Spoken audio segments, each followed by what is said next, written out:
So here we are in my 2001 LX470. It's a blistering hot day, humidity's crazy, and I just want some AC. Give me my AC.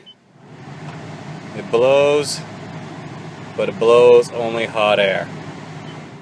So we need to get that fixed. Very common issue in LX470s.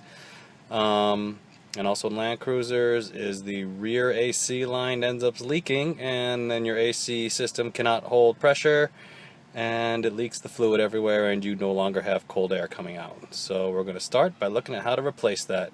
And to do that, we're going to go first take the passenger side wheel off. Alright, step one is you take the front passenger side wheel off. So the access down here. Now the AC pipe you're replacing is a small one behind. This is the big one. There's a small one behind it. So to get back there, you're going to have to get to some connection points. You got to remove this plate.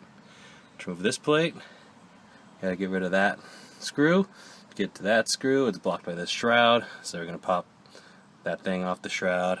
This right here, that just slides right off. Little plastic cap, and to give us access to there. Alright, so let me see if I can get rid of some of that. Alright, I popped those off. Now, you might want to get one of these tools. Any auto store will get them. It's for popping panels off. This worked really well to get in behind there, and then you can just pull it out. Pops out those little, whatever, things that hold it in. So you pull this back. Isn't it lovely down here? Alright, next you gotta, I'm going to take that screw off. That's a 10mm nut, so get a 10mm driver, or a socket, and remove that. Okay, we're just behind the front passenger wheel under the vehicle. See, that's all the sun's shining in there, but that's where the sun is going through there. So here are the two AC lines. This thin one is the one we'll be replacing. That's the one that's leaking. Now you see this little 10mm nut here attaches this bracket around the back side. Can't really see it on the camera. So you'll need to remove that to make it so this bracket no longer clamps. It clamps around both of these tubes. So we need to remove that so that we can remove this bracket, so that we can remove the line. Alright? Alright, now that little bracket is off, mental note, wear some safety glasses when you're under there getting that bracket off, because as you can see, stuff will fall onto your head.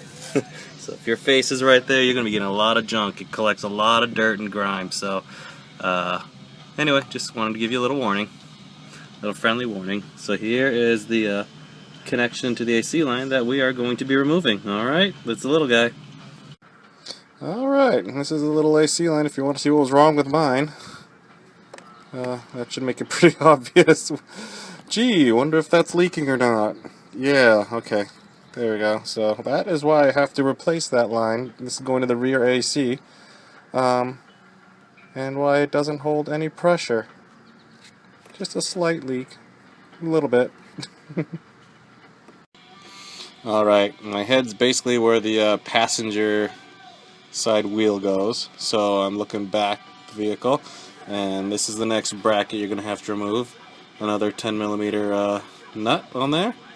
Around this bracket that's holding your thin line in that we want to disconnect. So that's the next one you got to take off coming down the line. So I don't know if you can see it very well. The next one's going to be a little harder to get to. Alright, so that one came off. As you can see, it's not, the line is now loose, so I can pull that out. See, it moves. So let's move a little further down the line and see what else we got to disconnect.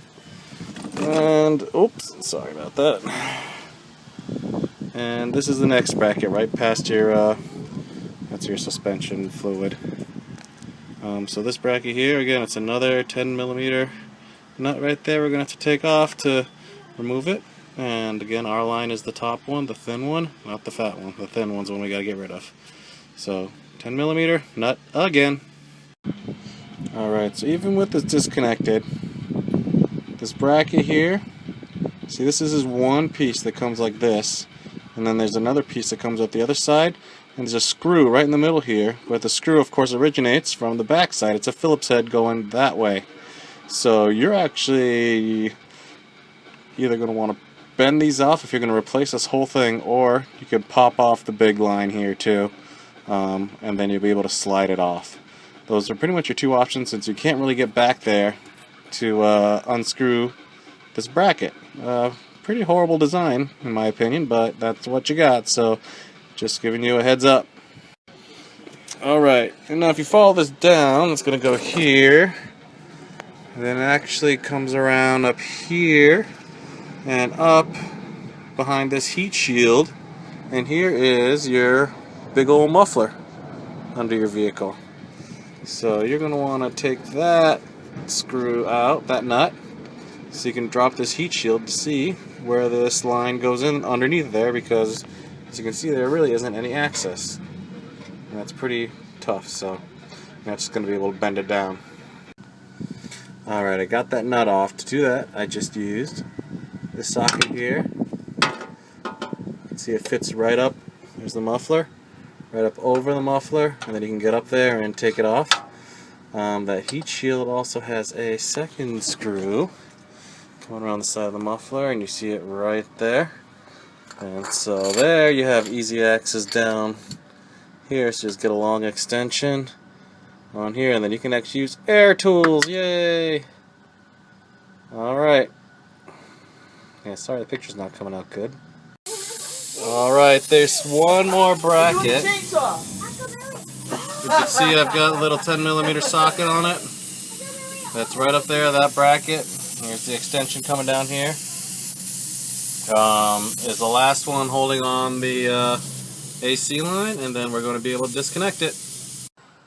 So here I am under the vehicle, under the gas tank. See the rear drive shaft? Now you see how the gas tank right here, there's a space. This is where you stick your left hand through to get up over the muffler. And then on the other side here, right behind the rear pipe, you can put your hand up there and reach your arm up there. You see my hand gets right up in here. And that's how you can get your fingers, two hands, all the way up in there, and wrenches up there to get to that connection right before you're done. You can see. Alright, so this is above the muffler. We're keeping the muffler in place. 17 and 19mm, and that is the back end connection. Uncle Billy's doing all the work. But yeah, so anyway, you can remove the AC line without having to drop the muffler, which makes it a little bit easier, but you got to snake your arms in. You can see he's kind of got one arm going up over them and one arm going around. And so, there you go. Alright, so here's the old line pulled out. I don't know, it's about like 4.5 feet long. Snaked it out. It's kind of a pain in the neck. Nice part is that it's aluminum, so it does bend slightly and give, so you can kind of bend it around corners as needed. Anyway, so we snake this old one out, snake the new line in. This is the rear connection, the one over the muffler, so we're going to connect that first. And then after that, we'll connect the front, which is gone on ours, but you'll see that. Alright. Alright, you can see that the new pipe I put in there, I wrapped that end with electrical tape, just to give it some extra protection. Did that all around. Used some of the foam from the old pipe too. Makes it all work together and protect it a little better, so hopefully we never ever have to do this again. Alright. Yeah, I'm videotaping you. Oh, yeah. So we're just putting a little bit of oil on the O-ring. You can see the black O-ring there on the line. And then it's going to connect right on top of that. But make sure to put the oil, the type of oil we got. We just use the one with the dye. But it doesn't matter. It's the PAG 46. That's the kind you need. For an LX, yeah. For the LX470. So, and then I'm just going to take that line on there. There, I'll stop recording now. Alright, and here's the front all put back together. You can see that's where the new line connected in.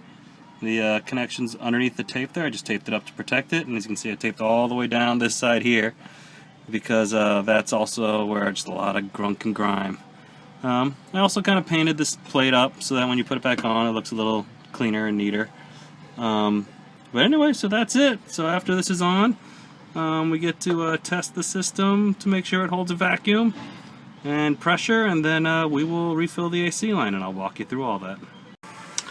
So here's my disclaimer of what my new connection looks like on these pipes. I ran into kind of an issue when I was trying to put the pipes together here at the front end, and I realized that this pipe here, this line here, the connecting piece was totally buggered up and it wouldn't work, and I really didn't feel like replacing that entire line. So instead I bought the Splice Kit, and I will add a link at the bottom of this video or in the text to how I put that Splice Kit on, just in case you run into the same issue. Hopefully you don't have to, though. That's the key. Hopefully you can just get it together nicely and all is good. Unfortunately, I wasn't so lucky.